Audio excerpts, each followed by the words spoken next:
సంపద సృష్టించిన వ్యక్తి మోదీ గారు.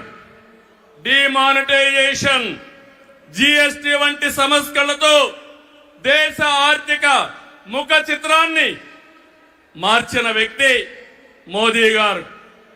ఆయన నినాదం సబ్కా సాత్, సబ్కా వికాస్, సబ్కా విశ్వాస్ అనే నినాదంతో దేశానికి ఒక నమ్మకాన్ని కల్పించిన శక్తివంతమైన నాయకుడు నరేంద్ర మోదీ గారు. కోవిడ్ సంక్షేమం జ్ఞాపకం ఉందా తమ్ముళ్ళు? ప్రపంచంలో ఎవ్వరూ చేయలేని విధంగా ఆ సమయంలో సమయస్ఫూర్తిగా చేసి మన ప్రాణాలు రక్షించిన వ్యక్తి నరేంద్ర మోదీ గారు. అవునంటే గట్టిగా చప్పట్లు కొట్టి అభినందించమని మిమ్మల్ని అందరినీ కోరుతున్నా. 100 దేశాలకి వ్యాక్సిన్ ఇచ్చి దేశ సమర్థతని చాటి చెప్పిన వ్యక్తి. ప్రపంచంలో 11వ స్థానంలో ఉన్న ఆర్థిక వ్యవస్థని 10 ఏళ్లలో 5వ స్థానానికి తీసుకొచ్చారు. రాబోయే రోజుల్లో ఈ స్థానం నుంచి 3వ స్థానానికి వస్తాం. అంటే ప్రపంచానికి అమెరికా, చైనాతో ధీటైన ఆర్థిక వ్యవస్థను తెచ్చే శక్తి, సామర్థ్యం నరేంద్ర మోదీ గారికి ఉన్నాయని చెప్పి కూడా నేను మీకు తెలియజేస్తున్నా. వికసిత్ భారత్ నరేంద్ర మోదీ గారి కళ. వికసిత్ ఆంధ్రప్రదేశ్ మనందరి కళ కావాలి. వికసిత్ భారత్ దిశగా దేశం దూసుకుపోతుంది. ఈ ప్రయాణంలో వచ్చే అవకాశాల్ని అందిపుచ్చుకొని ఏపీ కూడా అభివృద్ధి చెందాలి. మన జీవితాలు బాగుపడాలి.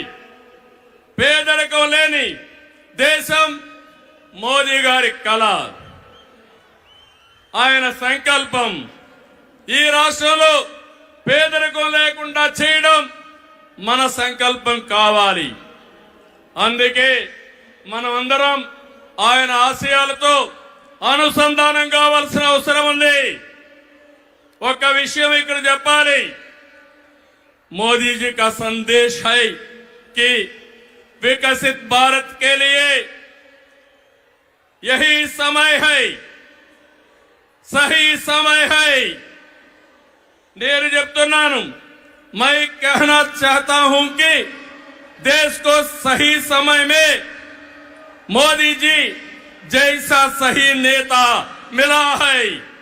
आपकी पूरी कोशिशों में हम आपके साथ रहेंगे, ये हमारा वादा है. నేను ఒకటే ఈరోజు చెప్తున్నాను, భారతదేశానికి ప్రపంచంలో గుర్తింపు తెచ్చిన వ్యక్తి నరేంద్ర మోదీ గారు. వికసిత్ భారత్ ద్వారా ప్రపంచంలోనే నెంబర్ 1 దేశంగా చేసే శక్తి, సామర్థ్యం ఒక్క నరేంద్ర మోదీ గారికే ఉందని మరొకసారి విజ్ఞప్తి చేస్తున్నా. అంతేకాదు, భారతీయులు మొత్తం ప్రపంచంలో ఒక శక్తివంతమైన జాతిగా తయారు చేయడం ఆయన ఆశయం ఇప్పటికే జరుగుతా ఉంది. భవిష్యత్తులో ఈ దేశాన్ని జీరో పావర్టీ నేషన్ గా తయారు చేసే శక్తి కూడా వారికే ఉంది. దేశం దూసుకుపోతా ఉంది. రాష్ట్రంలో సమస్యలున్నాయి. 2014 విభజన తర్వాత సవాళ్లని, సమస్యల్ని అధిగమించాం. నవ్యాంధ్ర కోసం ముందుకు పోయాం. ఎన్డీఏలో భాగస్వామిగా కేంద్ర ప్రభుత్వం రాష్ట్రంలో అనేక కార్యక్రమాలు చేశాం. ఆ రోజు మీరు ఒక్కసారి చూస్తే 11 జాతీయ విద్యా సంస్థల్ని కేంద్ర సహకారంతో ఇక్కడ నిలబెట్టాం. మోదీ గారి చేతుల మీదుగా అమరావతిని నిర్మాణం కోసం చేశాం. అదే గాని ఈరోజు పూర్తయి ఉంటే దేశంలో ఒక బ్రహ్మాండమైన నగరంగా అమరావతి తయారయ్యేది. 3 ముక్కలాటతో అమరావతిని నాశనం చేసి భ్రష్టు పట్టించిన వ్యక్తి ఈ జగన్మోహన్ రెడ్డి. పోలవరం కేంద్ర సహకారంతో